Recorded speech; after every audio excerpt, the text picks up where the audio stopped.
अभी आज आके आपने प्रेस वार्ता की, कहीं ना कि कांग्रेस का आपने कहा षड्यंत्र सामने आया है, क्या कहेंगे इसके बारे में? और साथ ही साथ कहीं ना कहीं आज भाजपा पर भी सवाल उठे, वो सवाल हम आपसे जरूर करेंगे, क्या कहेंगे सर?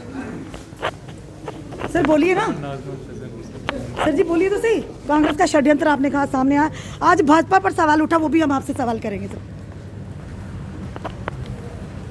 को एक निजी चैनल ने, एक बड़े media house national news channel ने पंजाब के अंदर जो स्टिंग ऑपरेशन किया है, उसमें एक बात स्पष्ट रूप पर सामने आई है कि 5 जनवरी को जब हमारे देश के माननीय प्रधानमंत्री मोदी साहब का पंजाब का दौरा था, उसमें जो सुरक्षा में चूक की गई, वो चूक नहीं थी, वो एक भयंकर साजिश थी। कांग्रेस पार्टी ने बहुत बड़ी साजिश देश के खिलाफ की है।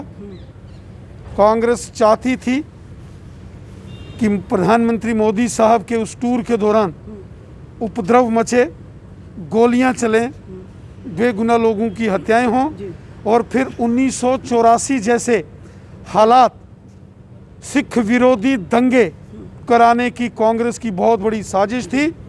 हम सब जानते हैं कि 1984 में किस तरीके से कांग्रेस के बड़े नेताओं ने, जिसमें दिग्विजय सिंह, कमलनाथ, जगदीश टाइटलर, HKL भगत जैसे लोगों ने 1984 में जो हमारे सिख भाई बहन हैं, इनके खिलाफ षड्यंत्र किया था। जलते हुए टायर सिखों के गले में कांग्रेस के नेताओं ने और कांग्रेसियों ने डाले थे। सिखों का नरसंहार करने की साजिश 1984 में कांग्रेस के नेताओं ने की थी। और आज भी जब 5 जनवरी को प्रधानमंत्री मोदी साहब पंजाब में आए, तो ये कांग्रेस की एक बहुत बड़ी साजिश थी कि प्रधानमंत्री जी के इस कार्यक्रम के दौरान उपद्रव हो, हालात ख़राब हों, गोलियां चलें, लाशें गिरें, और उसके बाद देश में धार्मिक दंगे हों। ये कांग्रेस की साजिश थी, जो हमारे माननीय प्रधानमंत्री मोदी साहब की दरियादिली, विजन, बहुत बड़ी सूझबूझ के चलते प्रधानमंत्री मोदी साहब ने जो वापस बठिंडा आ गए एयरपोर्ट, कांग्रेस की साजिश विफल हो गई, वरना कांग्रेस देश को लहूलुहान करने की साजिश कर रही थी। सर अभी कहा हमने कि भाजपा पर एक सवाल उठा, अभी आपने गुजर बकर वालों के हक की बात की, उनको पॉलिटिकल रिजर्वेशन भी मिलने जा रहा है। वही दूसरी तरफ आज कहीं ना कहीं सवाल उठा है, एक तरफ बात करते हैं गुजर बकर वालों के साथ हमदर्दी की। आज जो रूपनगर के गुजर, सर रूपनगर के गुजर मोहल्ला में जो हुआ, जो वहाँ पर लोग थे, वो चीखो पुकार कल रात को भी सड़कों पर थे, उनके जिस तरह से डिमोलिश किया गया, क्या कहेंगे सर? 70 साल यहाँ गुजर बकरवालों को यहाँ पॉलिटिकल रिजर्वेशन जो पूरे हिंदुस्तान में थी, एसटीज को, जिसमें गद्दी सीपी भी हैं, उनको थी। जम्मू कश्मीर में कांग्रेस NCPDP ने गुजर बकरवालों को हक नहीं दिए थे, और उल्टा इंटर डिस्ट्रिक्ट बैन करके काला कानून लाया और गुजर बकरवालों की नौकरियां खाई, इंटर डिस्ट्रिक्ट बैन करके। वो भी आज मोदी साहब ने तोड़ दिया। जमीनों सर रूपनगर में जो गुज्जर, मैं बताता हूँ ना, जैसे लोगों के घरों को डिमोलिश किया गया, छोटे छोटे बच्चे सर, छोटे छोटे बच्चे सड़कों पर हैं इस कोविड के चलते, इस ठंड में किस तरह से वो सड़कों पर या बेघर होकर, मैं कहता हूँ, आप वहाँ पर मैं बताता हूँ, सुनिए ना जी। मोदी साहब ने गुज्जर बकरवालों को फॉरेस्ट राइट्स एक्ट, जंगलों में जो रहने के उनके अधिकार हैं, जमीनों के मालिकाना हक गुजर बकरवालों के दिए। फॉरेस्ट नहीं, मैं आ रहा हूँ ना, आ नहीं रहा हूँ आपसे, सिर्फ स्पष्ट एक छोटा सा आप मेरी बात सुनेंगे, मेरी बात सुनेंगे। सर कैसे सुने, हम कल से देख रहे हैं उन लोगों को, सुनना पड़ेगा ना, आप सवाल कर रहे हो तो जवाब सुनना पड़ेगा। तो हम सिर्फ जो सवाल कर रहे हैं वही जवाब दीजिए ना। जवाब तो जलेबी की तरह मत घुमाइए। नहीं, आपको पूरा जवाब सुनना पड़ेगा। वही तो कह रहे हैं, पूरा जवाब जो है रोड ब्लॉक किया गया आज, क्या उसको सही मानते हैं, गलत मानते हैं? देखिए, ये दोहरा मापदंड क्यों? वही डॉक्टर निर्मल सिंह जी जेडी उनके साथ हमदर्दी देखिए, जताते ये क्या बात और करते वही हैं? दूसरे सर ये आप लोगों ने उनका कभी वो कागज और वो सारे रेवेन्यू रिकॉर्ड्स तो बिल्कुल चेक सर, करो। हर बार हम करते हैं। नहीं, वो नहीं, जो नहीं। कंस्ट्रक्शन इलीगल थी, नहीं नहीं, लैंड की बात नहीं मैं करते कहता हूं, सर, नहीं, कंस्ट्रक्शन इलीगल ऐसा- थी। आरटी के माध्यम से शायद आप ऐसा वहाँ देखिए, वो उनके पास उसका पूरा एविडेंस है, पूरा रिकॉर्ड है। अलबत्ता आप बात कर रहे थे गुजर बकरवालों की, तो मोदी साहब ने ही तो पहली बार हक दिए।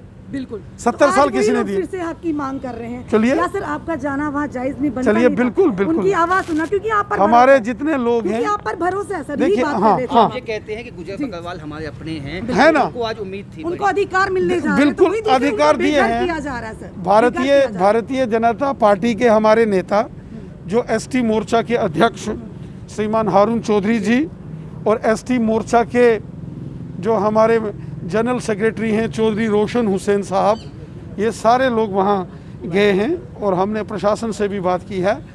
प्रशासन की एक एंटी एनक्रोचमेंट ड्राइव जी वो जो है प्रशासन की ओर से है, लेकिन हमारा भी ये कहना है कि जब तक जी इनको अल्टरनेटिव अरेंजमेंट्स नहीं हो जाता तो इनको, चूंकि सर्दी का मौसम है, बिल्कुल सर। कोविड का टाइम है, जी तो इनको अल्टरनेटिव जी अरेंजमेंट्स करने के बाद, जी इनको कहीं अच्छी जगह बसाने के बाद जी कोई अगर निर्णय लिया जाए जी तो उसमें कोई दो राय नहीं। लेकिन कब तक हो पाएगा? लेकिन- क्योंकि अभी तो जी, जी। इतना जल्द तो लेकिन होने वहाँ कोई ना कोई एडमिनिस्ट्रेशन को कोई ना कोई ऐसा स्वरूप जरूर बनाना चाहिए, क्योंकि ये भी इंसान हैं और इनको भी जिंदा रहने का हक है। क्या आप जाएंगे उनसे मिलने के लिए? जी, सर? हाँ, जरूर। क्योंकि कहीं ना आज- कहीं आप पर आज- विश्वास करती है तो जनता। आज हमारे साथी, मैंने कहा, जी। भारतीय जनता पार्टी एसटी पर लोग मोर्चा, आपको नहीं, देखना लेकिन वो चाहते हैं कहते सर। हैं, लोग मैं भी आपसे जाऊँ। वो बात कहते करना हैं चाहते काफी हैं। सालों से वो यहाँ रहते थे, जब वो रहते थे आप जाएंगे तो सर? आज जी, ऐसा जी। क्या हो गया जी, कि जी। जो उनको उठाना पड़ा वहाँ?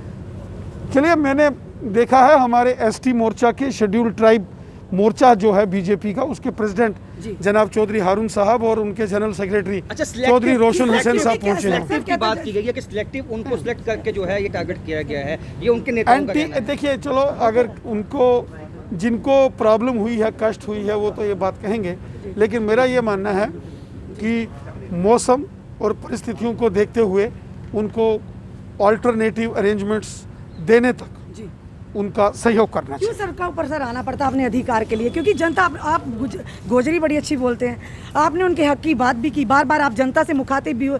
वही दूसरी तरफ वो भी नजरें गिराए हैं कि कब रविंदर राणा जी उनके पास जाए और कब हमारी आवाज़ सुनेंगे सर। देखिए, मैं पूरे जम्मू कश्मीर में, चाहे गुजर बकरवाल हों या पहाड़ी कबीले के लोग हैं, जी। जो गरीब, मजदूर, किसान, पिछड़ा, दलित, शोषित, रविंदर राणा उनकी मैं आवाज़ बनेंगे उनकी सर? आवाज़ हूँ। बिल्कुल सर फिर आपको जाना बिल्कुल। चाहिए ना वहाँ उनसे आवाज़, तो उनकी बिल्कुल। बात तो सुनी चाहिए। धन्यवाद। रविंद्र राणा का साफ तौर पर रविंदर राणा जी का ये कहना है कि हमारे एसटी मोर्चा के जो लोग हैं वो वहाँ पर गए हैं, बातचीत कर रहे हैं, और इनका भी यही कहना है, क्योंकि हमने वही सवाल पूछा जो उन लोगों के जो कल से लेकर सड़कों पर परेशान है, बेघर हैं, आशियाना उनके सर से उनका उजड़ चुका है। कहीं ना कहीं हमारा सवाल बनता भी था। साफ तौर पर रविंदर राणा जी ने कहा कि जो संभव प्रयास होंगे कि उनको बेघर ना किया जाए, वो हम करने के लिए तैयार, और हम जाकर उनसे मिलेंगे भी। कहीं ना कहीं एक उम्मीद की किरण नज़र आई। आप देखते हैं रविंदर राणा जी अपनी बातों पर कितना खरा उतरते हैं, जो उन्होंने ऑन कैमरा कहा है उस पर कितना ये बात पर सच्चे निकलते हैं, ये तो आने वाला समय बताएगा। फिलहाल रविंदर राणा जी की तरफ से पॉजिटिव रिस्पांस आया कि वो लोग जिनको बेघर किया वो भी हमारे अपने हैं, हम उनके लिए कुछ ना कुछ प्रयास ज़रूर करेंगे ताकि वो बेघर ना हो। जुड़े रहिए हमारे साथ अगले अपडेट के लिए। जय हिंद, जय भारत।